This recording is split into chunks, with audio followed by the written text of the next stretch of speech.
AS12 accounting for government grants. तो AS12 जो है वो अकाउंटिंग फॉर गवर्नमेंट ग्रांट्स की बात करता है। तो हम मीनिंग देख लेते हैं पहले। ये गवर्नमेंट ग्रांट्स आखिर होते क्या हैं? तो government grants is basically incentives जो गवर्नमेंट से हमें मिलता है, या सब्सिडीज़ भी कह सकते हैं जो हमें गवर्नमेंट से मिलता है। तो basically government grants is incentives received from government, subsidies received from government, right. तो इसकी अकाउंटिंग अप्रोच दो तरीके की होती है। एक होती है कैपिटल अप्रोच, दूसरी होती है इनकम अप्रोच। कैपिटल अप्रोच में ऐसा होता है कि grants which are received in nature of promoters contribution.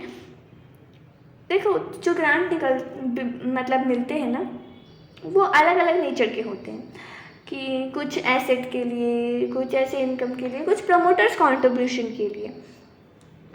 तो अगर हमें कुछ प्रमोटर कॉन्ट्रीब्यूशन के नेचर का अगर हमें ग्रांट मिलता है तो हम उसे कैपिटल अप्रोच कहते हैं और इसको अपन कैपिटल रिजर्व में दिखा देते हैं। बट कुछ ग्रांट्स जो होते हैं जो इनकम नेचर के होते हैं, जैसे कि grants received are shown in P&L account under other income और it can be deducted from related expense. For example, उन्होंने एम्प्लॉयज़ की सैलरी से रिलेटेड हमें कुछ ग्रांट दिए कि देखो, अब तुम अपने ज़्यादा से ज़्यादा एम्प्लॉयज़ को रिक्रूट करो, इसका ये लो खर्चा पानी, राइट। तो या तो हम चाहें कि ये इनकम अप्रोच वाला ग्रांट है, तो इसको हम चाहे तो P&L में एज ए इनकम भी दिखा सकते हैं, या हमारी सैलरी के एक्सपेंस से हम डिडक्ट करके भी दिखा सकते हैं। तो जो अकाउंटिंग अप्रोच होती है गवर्नमेंट ग्रांट्स की, वो दो तरीके की होती है। एक होती है कैपिटल अप्रोच, यानी कि प्रमोटर्स कॉन्ट्रीब्यूशन, जिसको कैपिटल रिजर्व में दिखाते हैं। दूसरा होता है इनकम अप्रोच, जिसका हम P&L में दिखा सकते हैं या एक्सपेंस में से माइनस करके भी दिखा सकते हैं। रिकग्निशन क्राइटेरिया, कब हम मानेंगे कि हाँ ये जो हमें ग्रांट मिला है ये गवर्नमेंट, मतलब इसको हम कब गवर्नमेंट ग्रांट ट्रीट करेंगे?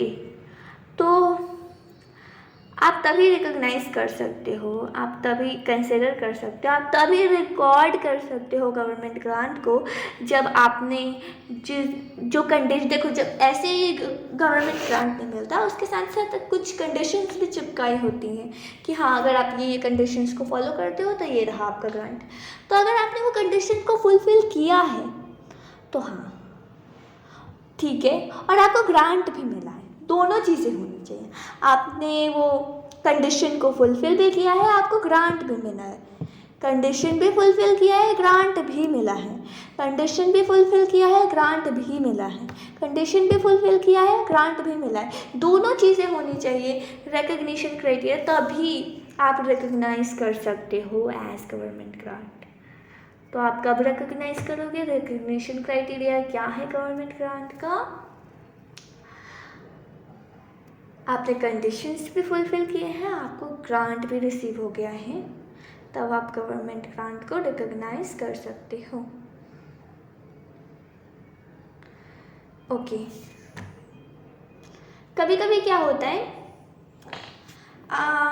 नॉन मॉनेटरी वैल्यू का ग्रांट मिल जाता है हमें। जैसे कि जनरली तो गवर्नमेंट ग्रांट एज अ पैसे मिलते हैं, as a amount, as a money मिलते हैं। बट कभी कभी ऐसे होता है कि नॉन मॉनेटरी होता है, जैसे कि उन्होंने पैसे के बदले कोई एसेट दे दिया हमें, हमारी फैक्ट्री को, हमारे ऑर्गेनाइजेशन को। गवर्नमेंट, हमने कंडीशंस फुलफिल किए एंड ग्रांट आ गया है, भले वो पैसा आया हो या एसेट आया हो।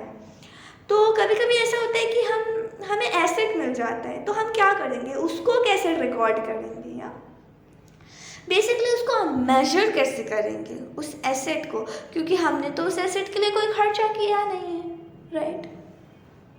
हमारे 1 रुपये भी नहीं गया है उस एसेट के लिए। तो हम किस वैल्यू पे मेजर करें उस एसेट को? फ्री में आ गया है, आसमान से टपक के, उसका हम कैसे मेजर करें? तो एक तो आप काम कर सकते हो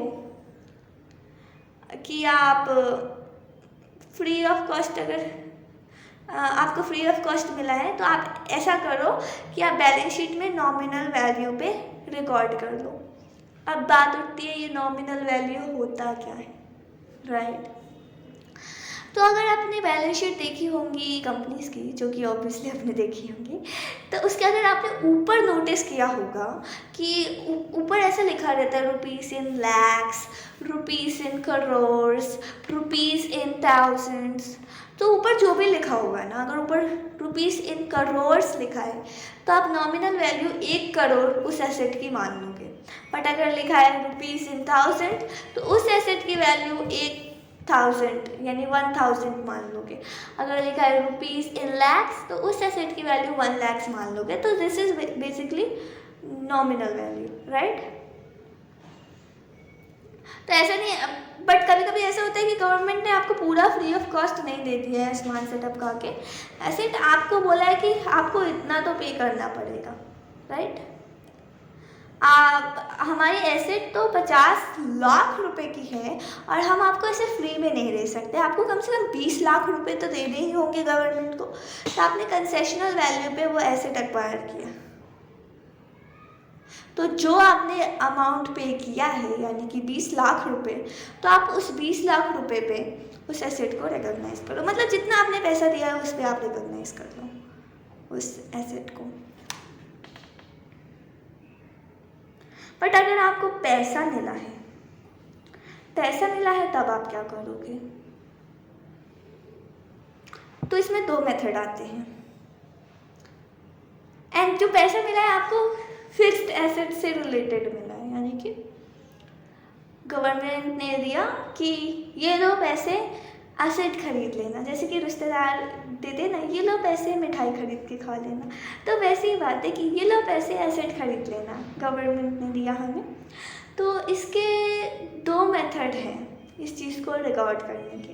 पहला एसेट कॉस्ट रिडक्शन मेथड, दूसरा deferred government grant income method. यानी कि फर्स्ट का तो नाम सुन के ही लग रहा है कि एसेट कॉस्ट रिडक्शन मेथड यानी कि कॉस्ट में से रिड्यूस कर देंगे।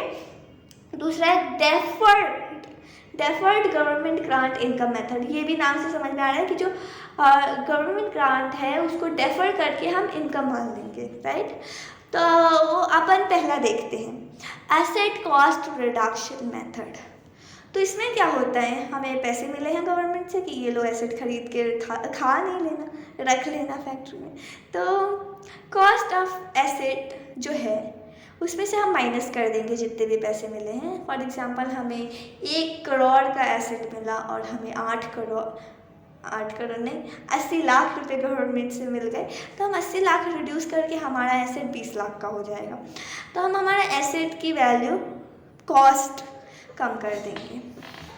तो उससे क्या होगा, उससे हमारी डेप्रिसिएशन भी कम हो जाएगी, राइट। दूसरे मेथड पे आते हैं डेफर्ड गवर्नमेंट ग्रांट इनकम। जो हमें ग्रांट इनकम होती है उसको हम इनकम ट्रीट करते हैं और उसको हम डेफर कर देते हैं, यानी कि cost and depreciation is on asset is not affected. तो हम इसमें क्या है, एसेट की कॉस्ट के साथ, वैल्यू के साथ, डेप्रिसिएशन के साथ कोई छेड़छाड़ नहीं करते हैं, राइट। हम गवर्नमेंट ग्रांट को हमारी बैलेंस शीट में दिखाते हैं ऐसा डेफर्ड इनकम, राइट। हम बैलेंस शीट में दिखाते हैं और उसको टाइम टू टाइम हम अमोर्टाइज करते रहते हैं। जैसे हम जैसे कोई एसेट को डेप्रिशिएट करते हैं, किसी इंटेंजिबल एसेट को हम अमोर्टाइज करते हैं, तो हम गवर्नमेंट ग्रांट को भी हम अमोर्टाइज करते रहेंगे और वो जनरली लाइबिलिटी साइड आता है। क्यों? क्योंकि हमें कंडीशंस भी फुलफिल करनी है। अगर हमने कंडीशंस फुलफिल नहीं की तो हमें ग्रांट को रिफंड करना पड़ेगा। तो लाइबिलिटी साइड आता है गवर्नमेंट ग्रांट और उसको हम अमोर्टाइज करते रहते हैं P&L में income, right.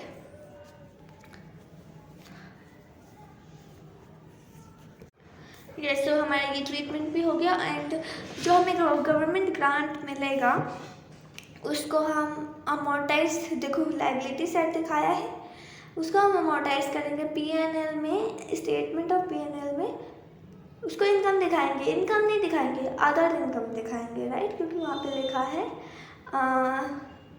Treated as other income, right. ठीक है, बट क्या हो गया, हमने कंडीशंस को फुलफिल नहीं किए और हमें गवर्नमेंट ग्रांट रिफंड करना पड़ जाए, तब क्या होगा? तो पहले मेथड में देखते हैं, एसेट कॉस्ट रिडक्शन मेथड। तो इसमें क्या होगा, हमने कुछ कंडीशंस का उल्लंघन किया और हमें ग्रांट अब रिफंड करना पड़ेगा, तो हमारा कॉस्ट ऑफ एसेट भी बढ़ जाएगा और हमारा डेप्रिसिएशन भी बढ़ जाएगा। So simple. सेकेंड मेथड में बात करते हैं, deferred government grant income method. तो अगर इस केस में जो हमने कोई कंडीशंस को अनफुलफिल कर दिया है और हमें गवर्नमेंट ग्रांट रिफंड करना पड़ रहा है, तब हम क्या करेंगे? जो कॉस्ट है एसेट का, डेप्रिसिएशन विल नॉट चेंज। तो जब हमें वो मिला था गवर्नमेंट ग्रांट और हमने डेफर्ड इनकम की तरह ट्रीट किया था, तब भी एसेट और डेप्रिसिएशन कहाँ चेंज हुआ था? जो रिफंड के टाइम पे चेंज होगा, राइट? जो हमारा डेफर्ड गवर्नमेंट अकाउंट होगा उसको हम क्लोज कर देंगे, right? And for balance sheet amount use PNL account, मतलब फॉर बैलेंस अमाउंट, सॉरी। तो हमने हमारे गवर्नमेंट ग्रांट जितना बचा होगा, मैंने बताया था कि हम अमोर्टाइज साल तक over a period of time हम अमोर्टाइज करते रहते, तो एक बार में सारा अमोर्टाइज तो नहीं कर दिया होगा, कुछ बैलेंस बचा होगा बैलेंस शीट में, वो deferred government account, deferred government grant account में, तो वो बैलेंस को हम रिवर्स कर देंगे, क्लोज कर देंगे, और जो बचा खुचा पैसा होगा हम PNL से खर्चा दिखाएंगे और फिर अपन बैंक से पे कर देंगे। तो deferred government account debit, PNL account debit to bank account. हम PNL को डेबिट, देखो डेफर्ड गवर्नमेंट ग्रांट हमें मिला था बट हमने कंडीशंस को अनफुलफिल कर दिया, तो हमें रिवर्स करना पड़ रहा है, ये तो हमें समझ आ रहा है। हम PNL को क्यों डेबिट कर रहे हैं? क्योंकि हमने अमोर्टाइज किया था डेफर्ड गवर्नमेंट ग्रांट को एज इनकम, कुछ साल तो हमने किए होंगे ना, तो उसी को हम रिवर्स कर रहे हैं PNL से। तो PNL अकाउंट में डेबिट कर दिया और पूरा पैसा हमने बैंक अकाउंट से पे कर दिया टू बैंक अकाउंट,